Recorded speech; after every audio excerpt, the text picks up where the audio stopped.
Assalamualaikum. Assalamualaikum warahmatullahi wabarakatuh. Waalaikumsalam warahmatullahi wabarakatuh. Innal hamdalillah nahmaduhu wa nasta'inuhu wa nastaghfiruh wa na'udzu billahi min shururi anfusina wa min sayyiati a'malina. Asyhadu an la ilaha illallah wahdahu la syarika lah wa asyhadu anna Muhammadan abduhu wa rasuluh. Amma ba'd. Rabbi shrah li sadri wa yassir li amri wahlul 'uqdatam min lisani yafqahu qawli. A'udzu bi kalimatillahi tammah min kulli syaitani wa hamah wa min kulli 'ainin lamah. Alhamdulillah, bersyukur kita kepada Allah Subhanahu wa taala atas segala nikmat yang diberikan kepada kita sekalian. Nikmat Islam, nikmat iman, nikmat berukhuwah, nikmat kita ibadah kepada Allah Subhanahu wa taala. Yang dimana ketika nikmat itu kita hitung, niscaya kita tidak akan dapat menghitungnya. Karena begitu banyaknya nikmat yang diberikan Allah kepada kita sekalian. Dan tak lupa dengan rintik hujan yang turun atau hujan yang turun, kita dianjurkan untuk berdoa kepada Allah, Allahumma sayyiban nafi'a. Semoga hujan yang Allah turunkan ini bermanfaat bagi kita sekalian. Bapak Ibu sekalian yang dirahmati Allah, ada amalan sunnah yang bisa kita lakukan di hari Jumat. Jadi supaya kita tahu amalan apa saja yang disunnahkan ketika di hari Jumat. Yang pertama adalah mandi dan memakai wewangian serta membersihkan gigi dengan siwak. Jadi yang pertama itu adalah mandi dan memakai wewangian serta membersihkan gigi dengan siwak. Sebagaimana sabda Nabi Muhammad SAW yang artinya mandi pada Jumat merupakan kewajiban bagi orang-orang yang sudah bermimpi atau balik, dan agar bersiwak, menggosok gigi dan memakai wewangian bila memilikinya. Jadi untuk laki-laki nih, ketika di dalam rumah ataupun di luar rumah, atau ketika terutama menuju ke masjid untuk melaksanakan sholat Jumat. Kemudian sunnah Jumat yang kedua adalah berangkat lebih awal ke masjid. Jadi ibu-ibu nanti bisa bilang kepada bapak-bapak atau putranya agar segera berangkat ke masjid lebih awal, tidak menunggu azan baru berangkat, apalagi tidak menunggu khutbah mau selesai baru berangkat. Ya, memang pada hari Jumat, ya ketika mau Jumatan itu untuk menunggu khutbah kadang merasa malas, atau apalagi khutbahnya kepanjangan, wes nanti akhirnya jamaah. Ya, jadi saya ulangi lagi bahwasanya sunnah-sunnah Jumat itu, sunnah di hari Jumat yang pertama adalah mandi dan memakai wangian serta bersiwak. Yang kedua adalah berangkat lebih awal ke masjid. Ya. Sebagaimana diriwayatkan dari Abi Hurairah, Nabi Shallallahu Alaihi Wasallam bersabda, yang artinya barang siapa yang mandi seperti mandi junub pada hari Jumat, kemudian pada waktu pertama ia berangkat Jumat, maka seakan dia berkorban unta badanah. Ya. Jadi yang pertama kali berangkat Jumat, maka seakan-akan dia berkorban unta badanah. Dan barang siapa berangkat Jumat pada waktu yang kedua, seakan berkorban sapi. Ya. Dan barang siapa berangkat Jumat pada waktu ketiga seakan berkurban kambing yang bertanduk. Dan barang siapa berangkat Jumat pada waktu keempat seakan berkorban ayam. Dan barang siapa berangkat Jumat pada waktu kelima seakan berkorban apa? Telur. Nah, dan saat imam keluar berkhutbah, malaikat hadir seraya mendengarkan khutbahnya. Jadi masuk malaikat itu. Tidak dikasih hadiah lagi, katakanlah seperti itu. Jadi panjenengan ketika hari Jumat ya ibu-ibu, ayo Pak berkorban unta ya, biar pertama kali datang ke masjid. Misalnya jam 12, setengah 11 atau jam 11 ya. Yang penting yang utama berangkat. Sambil apa di sana kok nunggu? Awak duduk tidur ya, boten ngaji nggih saged. Baca Al-Qur'an nggih, zikir yang disunahkan, istighfar sing kathah, saged sholawat sing kathah, saged. Jadi waktu umat Islam ini sebenarnya tidak sia-sia asal kita menggunakannya dengan baik. Ya, sambil menunggu khutbah, ya sambil menunggu imam naik mimbar, ya kita ngaji bisa. Ya, menunggu antrian, zikir atau mengaji pakai HP ya saged. Ya. Jadi waktu menunggu itu tidak sia-sia selama kita bisa menggunakannya dengan baik. Ada yang orang penghafal Quran sambil menunggu antrian, kadang antrian vaksin nggih, kadang nggih. Antrian vaksin banyak sekarang. Supaya nggak sia-sia, apa yang harus kita lakukan? Zikrullah. Jadi antrian vaksin supaya nggak ngomong ke sana, ngomong kemari, ngerasani tonggone, dan lain sebagainya.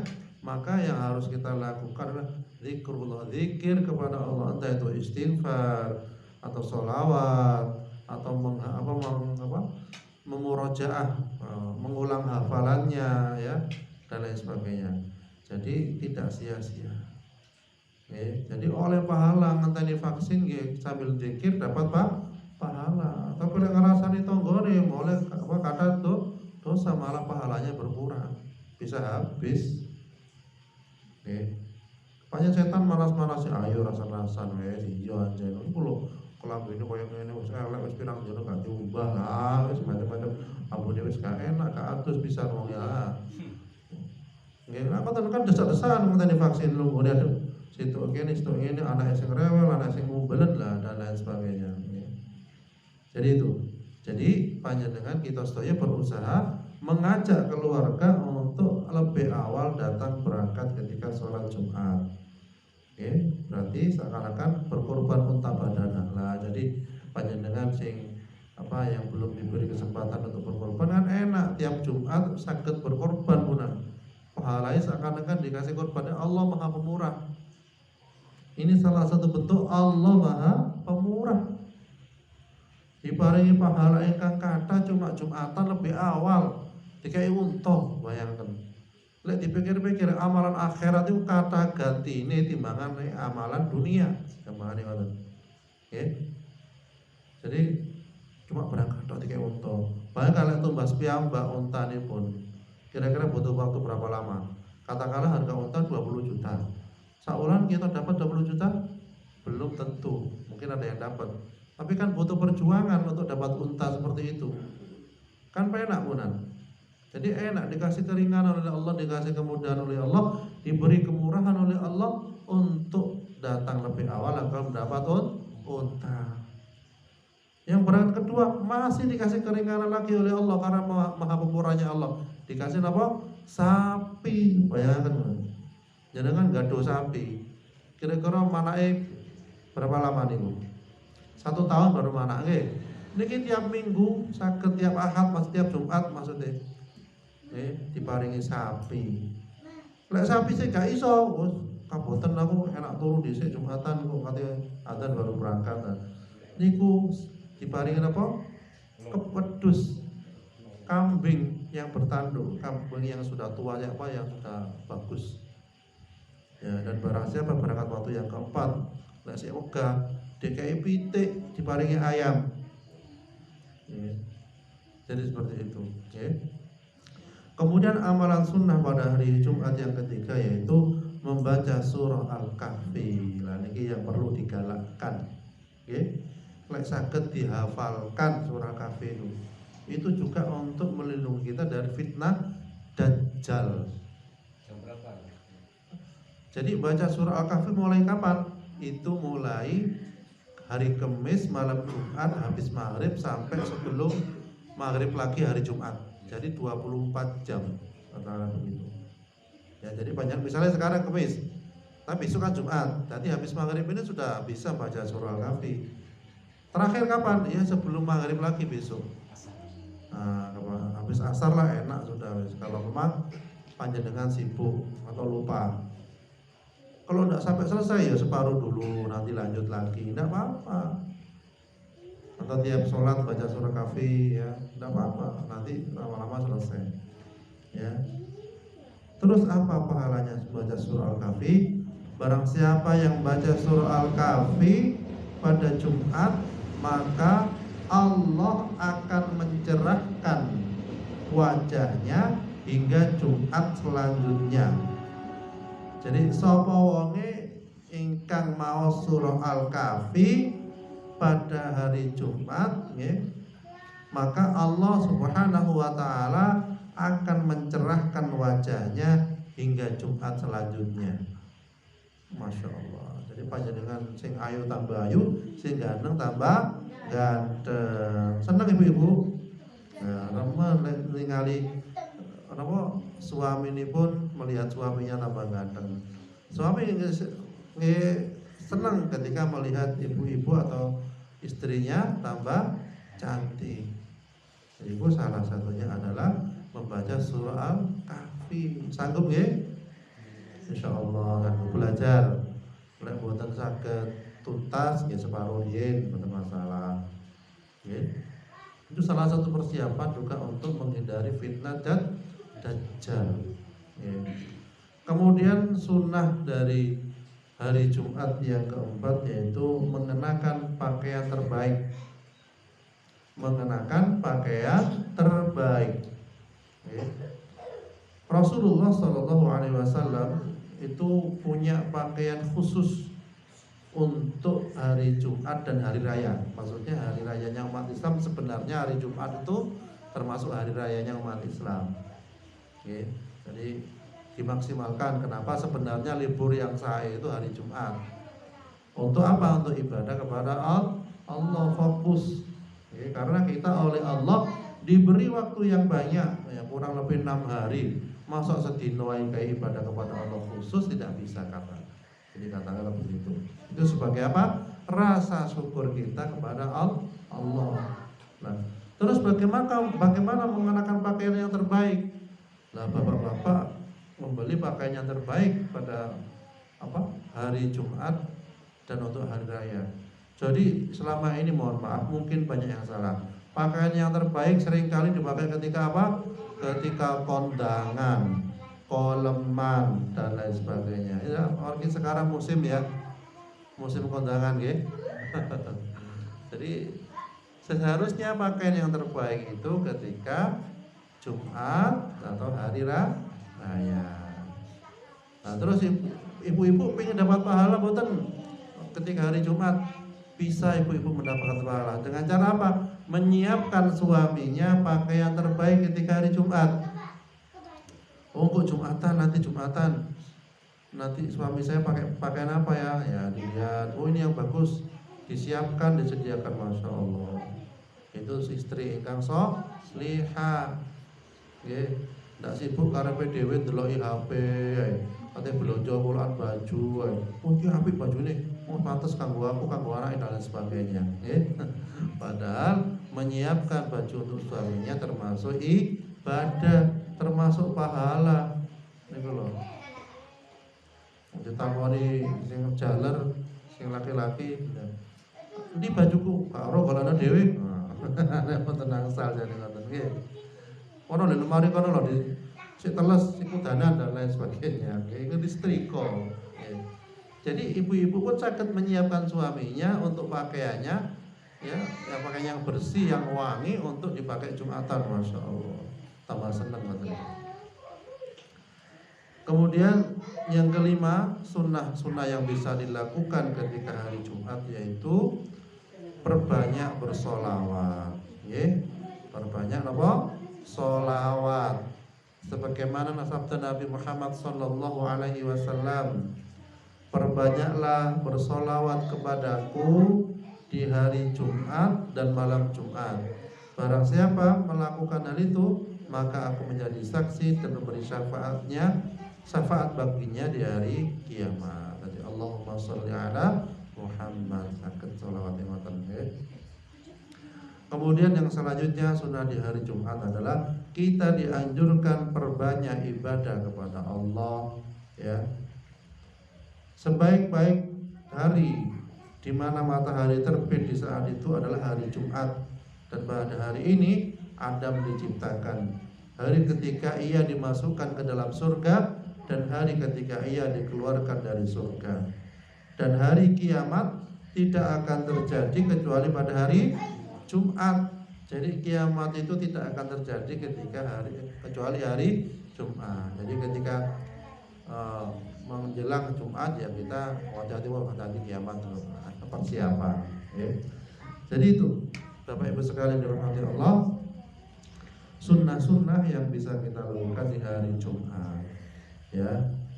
Jadi yang pertama tadi itu adalah mandi pakai wangian, yang kedua adalah apa? Berangkat lebih awal ke masjid. Kemudian yang ketiga membaca surah Al-Kahfi. Yang keempat apa? Memakai pakaian yang terbaik. Yang kelima apa? Membaca sholawat, ya. Yang keenam adalah berdoa lebih banyak untuk berdoa. Nah, dan banyak guyonan kadang. Ayo malam Jumat disiapno wis kok bengi lah. Itu sebenarnya bukan sunnah Rasul. Yang sunnah Rasul itu sebenarnya dilakukan ketika hari Jumat pagi hari, ya. Setelah itu mandi, kemudian berangkat Jumat. Nah, itu pahalanya ya banyak. Seperti itu. Jadi yang sunnah Rasul yang disunahkan itu sebenarnya Jumatnya nih, bukan malam Jumatnya sebenarnya. Yang umum di masyarakat tuh biasanya malam Jumatnya ayo ibadah. Padahal tidak seperti itu. Bapak Ibu sekalian dirahmati Allah, monggo yang bisa kita lakukan tadi bisa kita jalankan, terutama kita tambahin, ya. Mungkin selama ini cuma Yasin yang dibaca, kita tingkatkan surah apa? Al-Kahfi. Maka surah Al-Kahfi sudah hafal, ditingkatkan lagi, ya. Apa? Surah Al-Baqarah, ya. Barang siapa yang rumahnya dibacakan surat Al-Baqarah, niscaya setan itu akan pergi atau tidak mau masuk rumah yang dibacakan surah Al-Baqarah. Ya, paling panjang nih. Surah Al-Baqarah itu ada satu ayat yang terpanjang. Kenapa? Ini surat yang ke-282. Panjang satu halaman tok. Ya. Tapi insya Allah lama kelamaan itu kan sampun hafal nggih, sing awal kali sing akhir nggih. Awale alif lam mim, akhire lillahi ma fis samawati wa ma fil ardi. Ya, jadi niku manfaat surah Baqarah ketika kita baca, insya Allah rumah kita akan terhindar dari gangguan setan, gangguan sihir minggat, setan kate mlebu wedi, ya. Setan mau masuk takut, ya, dan sebagainya. Jadi Bapak Ibu sekalian dirahmati Allah, mugi-mugi kita sekalian oleh Allah Subhanahu wa taala dimudahkan untuk melaksanakan sunnah-sunnah di hari Jumat, dan juga dimudahkan untuk selalu dekat dengan Allah, beribadah kepada Allah Subhanahu wa taala. Insyaallah ngoten. Wa na'udzu billahi min syururi anfusina wa min sayyiati a'malina. Asyhadu an la ilaha illallah wahdahu la syarika lah wa asyhadu anna Muhammadan 'abduhu wa rasuluh. Amma ba'd. Rabbi shrah li sadri wa yassir li amri wahlul 'uqdatam min lisani yafqahu qawli. A'udzu bi kalimatillahi tammah min kulli syaitani wa hamah wa min kulli 'ainin lamah. Alhamdulillah, ikhwafillah, bapak-bapak sekalian yang dirahmati Allah. bersyukur kita kepada Allah Subhanahu wa taala atas segala nikmat yang diberikan kepada kita sekalian, nikmat Islam, nikmat iman, nikmat ukhuwah, dan nikmat kita bisa beribadah kepada Allah Subhanahu wa taala. Karena kenikmatan itu adalah sarana juga untuk mendekatkan diri kita kepada Allah, dan insya Allah kita bersama masuk surganya Allah Subhanahu wa taala. Bapak-bapak sekalian dirahmati Allah, ya, sebagaimana zikir yang kita baca tadi, Alif Lam Mim, tanzilul kitabi minallahil azizil alim, ghafiriz dzambi wa qabilit tawbi syadidil iqabi dzit taul, la ilaha illa huwa ilaihil masir. Hamim, kitab ini Al-Quran, diturunkan dari Allah yang maha perkasa, maha mengetahui, yang mengampuni dosa dan menerima tobat, dan keras hukumannya, yang memiliki karunia, tidak ada Tuhan selain Dia, hanya kepadanya lah semua makhluk kembali. Ya, dari ayat ini, ya, kita melihat bahwasanya Allah Subhanahu wa taala maha pengampun, maha mengampuni dosa-dosa kita sekalian. Berapapun dosa yang dilakukan oleh manusia itu, Allah Subhanahu wa taala masih menerima taubatnya. Ya. Jadi ibaratnya seorang muslim itu tidak semuanya bersih, dan tidak selama juga bersih. Ya. Dan ahli surga itu pun juga bukan dari lahir sampai meninggal dunia bersih semua, tidak. Ya, kita lihat masa lalu para sahabat, ya, Umar bin Khattab, ya, dan lain sebagainya. Ya, ketika masa jahiliyah dahulu apa yang mereka lakukan. Tapi ketika bertobat masuk Islam, ya, Allah Subhanahu wa taala menerima taubatnya, bahkan diberikan jaminan masuk surganya Allah Subhanahu wa taala. Ya, artinya apa? Ketika tersandung batu, gampangnya begitu seorang muslim itu jatuh, apa kata Mbak tersungkur? Tidak. Seorang muslim ketika tersandung batu, melakukan kesalahan, terjatuh, bangkit lagi dia, perbaiki lagi, jatuh lagi, bangkit lagi, perbaiki lagi, sampai husnul khotimah kita. Ya, yang penting kita berusaha kepada Allah Subhanahu wa taala untuk berlaku yang baik. Ya. Wallahu alladzi la ilaha illahu alimul ghaibi wasyahada huwar rahmanur rahim. Dialah Allah, tidak ada Tuhan selain Dia, ya, mengetahui yang gaib dan yang nyata. Ya, dialah yang maha pengasih, maha penyayang. Ayat ini juga memberikan isyarat kepada kita bahwasanya yang hanya bisa mengetahui yang gaib itu hanya Allah. Ya. Apa saja yang gaib itu termasuk, ya, kalau ciptaan Allah yang gaib itu adalah malaikat, golongan jin, ya, itu yang gaib, makhluk, ya. Kemudian yang gaib itu juga apa saja? Masa lalu, masa yang akan datang, maksud saya. Ya. Itu yang hanya mengetahui hanya Allah Subhanahu wa taala. Ya, misalnya Ustaz Sam, masa depannya kayak apa? Kita enggak tahu. Entah jadi kiai atau jadi ustadz, punya pondok pesantren, masya Allah, amin amin. Itu salah satu contoh, ya, enggak tahu kita. Tapi kita niat baik, ya, kepada Allah Subhanahu wa taala, punya cita-cita yang tinggi, ya. Kita pun ketika punya anak, ya, semoga menjadi anak yang soleh, katakanlah punya pondok pesantren, ya, beliau putrinya jadi bidan, ya, atau memiliki usaha yang besar, ya, punya rumah sakit, punya ini dan itu, ya, itu cita-cita. Karena apa? Kita pasrahkan semuanya kepada Allah. Ya Allah, Engkau yang maha kaya, hamba ini hamba yang lemah, hanya berusaha, ya, bekerja, mencari nafkah, Engkau lah yang menentukan semuanya, ya Allah. Tiada yang mustahil bagimu, ya Allah, ya. Karena apa? Kun fayakun, jadi maka jadilah. Ini seperti itu, ya. Ghafilani rahmati Allah. Wallahu alladzi la ilaha illahu al-malikul quddusus salamul mu'minul muhaiminul azizul jabbarul mutakabbir subhanallahi amma yusyrikun. Dialah, tidak ada Tuhan selain Dia, Maha Raja yang maha suci, yang maha sejahtera, yang menjaga keamanan, pemelihara keselamatan, yang maha perkasa, yang maha kuasa, yang memiliki segala keagungan, maha suci Allah dari apa yang mereka persekutukan.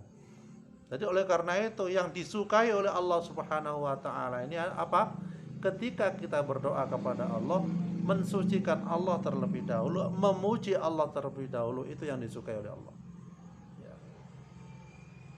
Dengan menyebut Asmaul Husna, ya bisa ya Allah, yang maha, ya Razzaq, yang maha pemberi rezeki, berikanlah rezeki yang barokah, yang cukup kepadaku ya Allah. Ya. Jadi seringkali mohon maaf kita lupa minta rezeki yang cukup kepada Allah. Karena apa?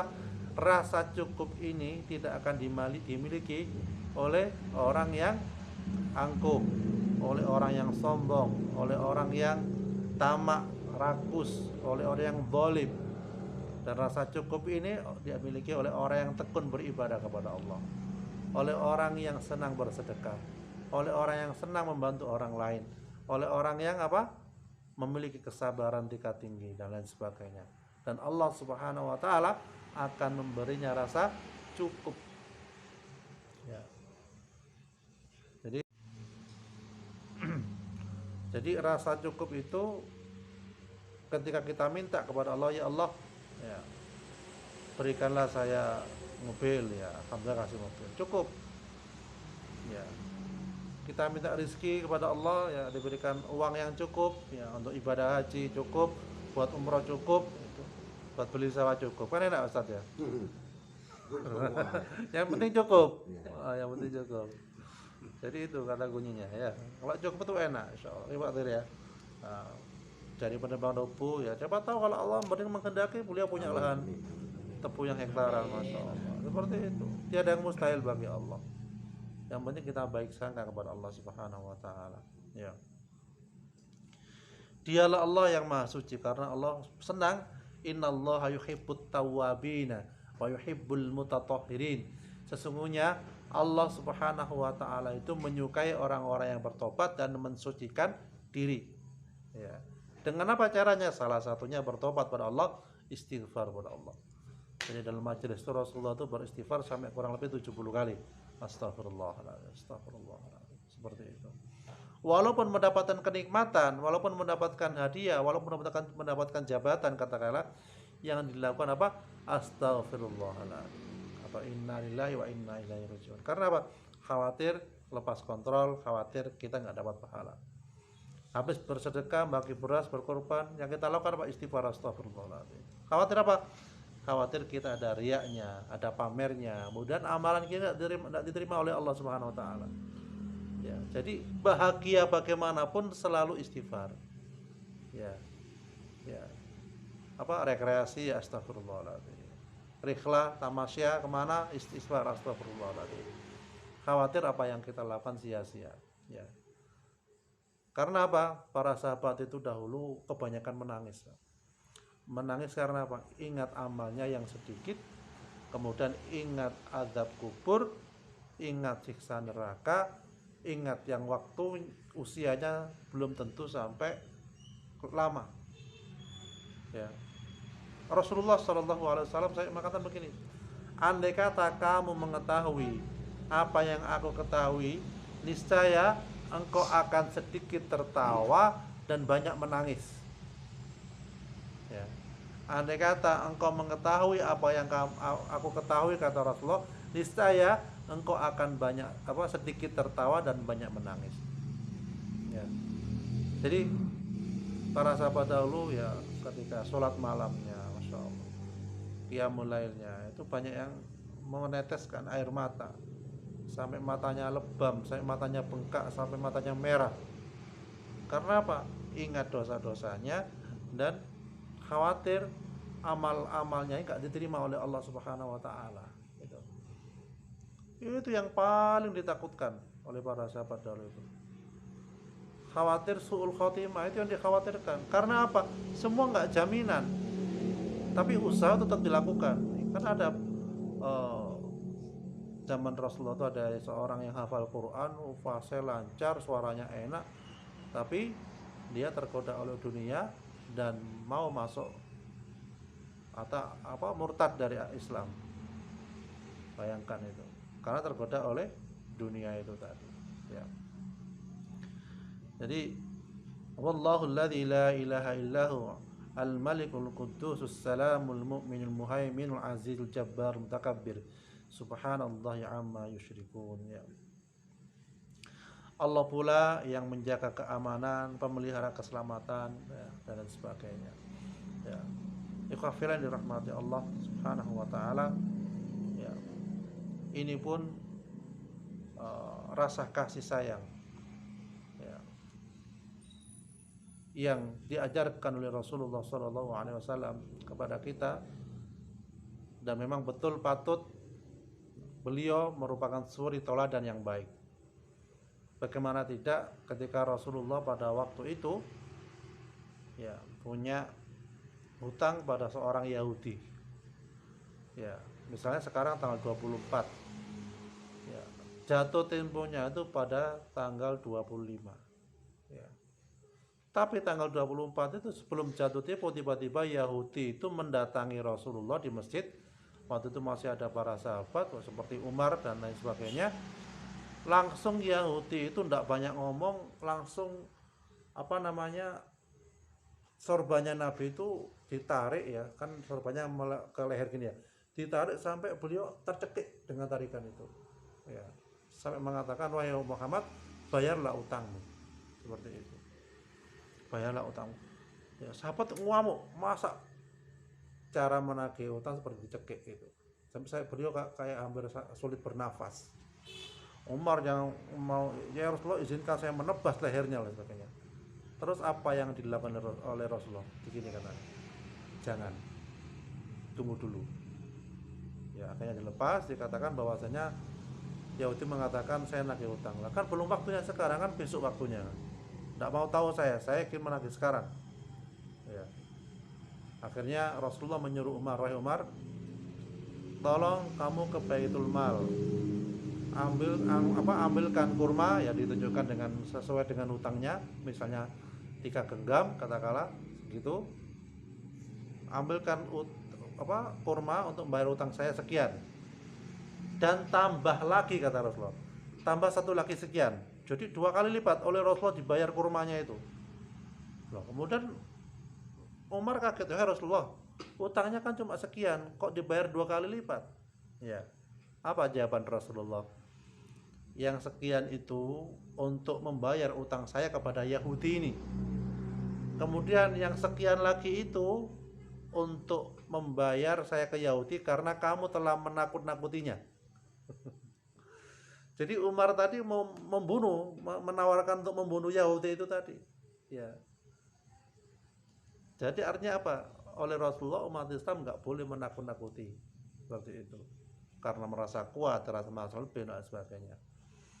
Jadi sebagai kisos denda kepada Umar, dibayar hutangnya 2 kali lipat.